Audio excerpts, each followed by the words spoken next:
Cloud seeding முறையால அதிக அளவு மழை பெய்ய வச்சுட்டாங்க. ஆனா துபாயோட நகர கட்டமைப்புன்றது மழைக்காக கட்டப்பட்டது கிடையாது. அங்க மழை பொழிவுன்றது ரொம்ப ரொம்ப குறைவு. அதனால இங்க டிரைனேஜ் சிஸ்டம் எல்லாமே ரொம்ப கம்மியா இருக்கு. இவ்வளவு மழைக்கான டிரைனேஜ் சிஸ்டம் அங்க கிடையாது. இதுதான் இன்னைக்கு துபாய் வீதிகள்ல அதிக அளவு வெள்ளம் தேங்குறதுக்கான காரணமும், வெள்ளம் சீக்கிரம் வடியாம இருக்கிறதுக்கான காரணமும்னு சொல்றாங்க எக்ஸ்பர்ட்ஸ்.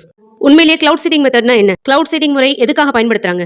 கிளவுட் சீடிங் முறை துபாய் மாதிரியான அதிக வெப்பம் உள்ள பகுதிகளில் அந்த இடத்தோட வெப்பத்தை தணிக்கிறதுக்கும், நிலத்தடி நீர்மட்டத்தை ஓரளவுக்கு உயர்த்துறதுக்காகவும் இந்த முறை பயன்படுத்தப்படுது. இந்த முறையில சில்வர் அயோடைடு இல்லாட்டி ட்ரை ஐஸ் இதுல ஏதாவது ஒண்ணு மேகங்களுக்கு மேல தூவி விட்டுருவாங்க. இந்த சில்வர் அயோடைடு இல்லாட்டி ட்ரை ஐஸ் என்ன பண்ணும்னா, மேகத்துல ஆவியா இருக்கக்கூடிய நீராவிகளை நீர் திவலைகளா மாத்தி மழையா பொழிய வைக்கும். இதுதான் இந்த கிளவுட் சீடிங் மெத்தட்.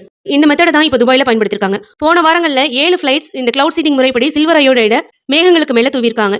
இதனால இவங்களே எதிர்பாராத அளவுக்கு துபாயில கனமழை பெஞ்சிருக்கு. இவங்க மக்களுக்கு 16, 17 தேதிகள்ல மழை வரும்னு எச்சரிக்கை கொடுத்திருக்காங்க. ஆனா இந்த அளவுக்கு கனமழை வரும்ன்றதை யாருமே எதிர்பார்க்கல. அதற்கான முன்னெச்சரிக்கை நடவடிக்கைகளும் அதிகமா எடுக்கல. இந்த கிளவுட் சீடிங்னால ஏற்படக்கூடிய பாதிப்புகள் என்னென்னு பார்த்தோம்னா,